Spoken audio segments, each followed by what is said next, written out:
What's going on, YouTube? We back at it in the garage, messing with the old Cutlass one more time.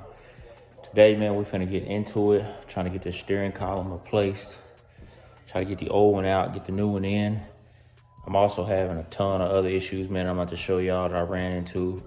You try to do one thing, end up with another 10 things screwed up. So anyway, I'm gonna flip this camera around, show y'all what we trying to do today, what we trying to get accomplished on this car before I call it a night. But yeah, let me flip this and show y'all what I'm talking about.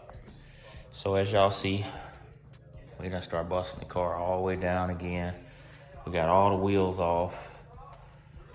Brakes, we done ran through those. That was the plan yesterday, to get the brakes bled out. As y'all see, I went ahead and replaced the calipers in the front because the calipers were completely seized up. And I didn't really notice it, but my brakes were dragging up front. I couldn't do anything. Like, it was like they were locked up when I was moving and I could just feel it. So I went ahead and I tried to bleed it out. Wasn't working out. I've been dealing with that for a while. Been having proportionate valve issue where it keeps sliding back on me every time I try to bleed the rear brakes, even with the centering tool in it, that keeps happening. So I went ahead after that and I was like, you know what, let me check something else. So I went ahead and I tried to pull the proportionate valve off, and in the process of doing that, needless to say, we got to get new brake lines. That brake line is gone. So we ordered a couple of those from Summit. We should have them tomorrow. I overnighted them, paid a little extra money to get them overnighted, so they should be here. But we went ahead and took the old rag joint out, and we got the universal joint style shaft in right now. It's in, bolted down on that end. I just got to get everything in here undone, unravel all this spaghetti, try to figure it out. So I'm thinking you got the 410s right around the boot at the back, and I think it's just these two 15s right here. I'm not really seeing anything else, so it may just be that. I may need to, like I said, just take this bracket off and then the boot through the wall. So that might possibly be all. But right now, I'm about to grab my tools, pull these out, try to get this off, finish unplugging these connectors. I think I'm gonna do that once I got it hanging down, get the rest of these connectors undone. I tell y'all what, these old spade connectors are terrible. So I'm trying to get those out. And then once we get them out, we're gonna start trying to figure out some of the spaghetti, whoever had this car, so we can try to remove as much unnecessary wiring as possible from this car. Because we are gonna be putting a radio back in it, but I don't know what kind of radio yet, because we're still working out all the issues. That's like last on my list. This column's coming out. I'm gonna reuse the steering wheel for now, like I said, because I can't get that other one. They said like 6 to 10 weeks for a steering wheel. So needless to say, let me pull this out, take those bolts out, get it out, and then we're gonna put this column in. It's a non-tilt column.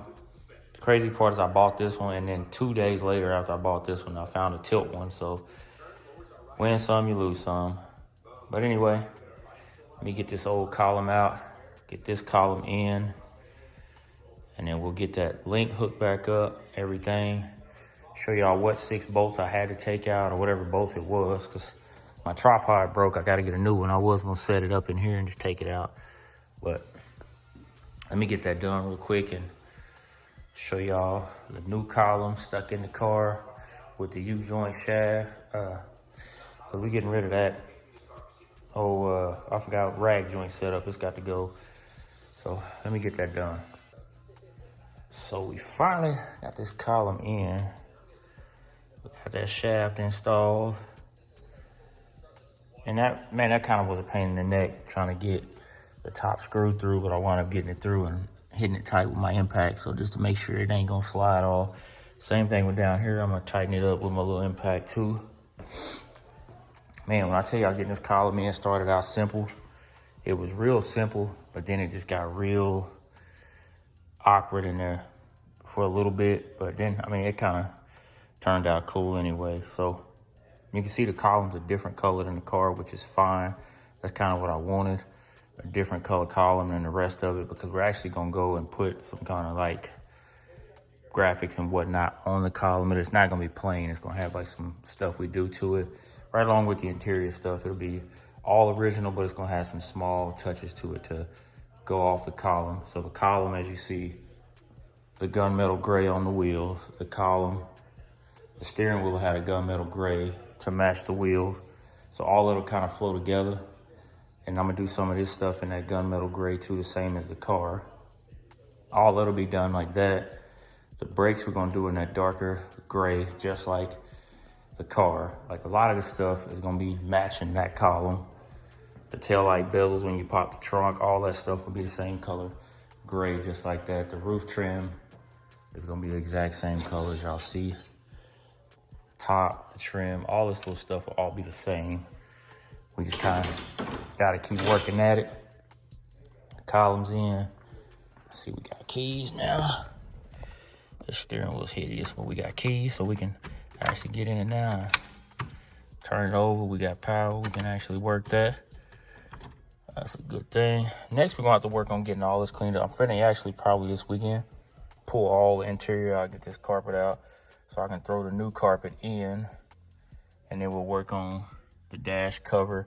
But I'm not sure I want to put the dash cover in or not yet, because I'm thinking about going with Dakota Digitals just to get rid of that, because I really, really need oil pressure gauge, coolant, trans temp, all that stuff. I like to have all that stuff in my sight where I can see it, because just having a light that pops on is stupid to tell you it's overheating when you're already overheating, whenever you should be able to see prior to overheating if it's starting to overheat, if that makes any sense. So, and I don't want to do like the triple stack gauges on this, because I think those are kind of cheesy and played out. So I think a Dakota Digital would be the way to go. But that's a little ways down the line. Right now, we're just focusing on the small stuff, getting the carpet, getting the seat right, getting the headlights in, the tail lights in, all the weather stripping done. Because again, I'm not painting these. These just gonna get buffed out. Y'all see how much deeper gray this is on the inside. And they look super good too, so they don't really need anything. They don't need door jams. Work on this dent right here. That's my next thing, is to try to pull it out. You can see it's just bent. I just need to pull it out. I'm gonna try to get me some big channel locks or a big crescent wrench and hook that, pull it out, even it out as best I can. Because it'll have a chrome strip over that, just like that strip, this strip. All this chrome will be back on before it goes. I'm thinking about leaving it on and then painting it, or taking it off and then painting it. But the thing about taking these off is, yeah, these have the end rivets here. Is once I get them off, man, they're a pain to get to stay on there. So I'm gonna wind up doing like 4-corner pop rivets and all of them, just to make it stay and make it look good, to where I'm not struggling with that on that aspect. We got to put these back on. Lowering springs are too small. So next, we should be getting the springs back on, getting the wheels back on, brakes bled, hopefully tomorrow. And then we'll probably try to take it on a long enough drive and figure something out. But I got a leak of some sort coming from the passenger side. It looks like coolant. I think it's that heater control valve is leaking, because it's not a lot. It's just a few little green drips I seen. I gotta check those out. See what's going on with that. And then we gotta dial in this carburetor. I still hadn't touched it yet, because as y'all see, even with the carburetor tool that I got right here, I got the carburetor tool, getting down to the base of that's a nightmare. So yeah, another day in the garage, another day with this old Cutlass, trying to get it back to its glory days and have fun with it in the summertime. The door's shut really well. I don't know if my guy Steve will be able to fix this, but I think he can. I think he'll be able to straighten that out, make it look good with a little filler. Hopefully not a lot of filler, because I don't want to shut the door one day and damn paint fly off. But anyway, man, I appreciate y'all for rocking with me. Just another quick video on the Cutlass. I know I didn't give y'all a lot of footage of me getting that out. I just, like I said, my tripod is broke. I got to get it set up. So once I get that figured out, we'll start using that. But again, man, appreciate y'all, man. We'll catch y'all in the next video.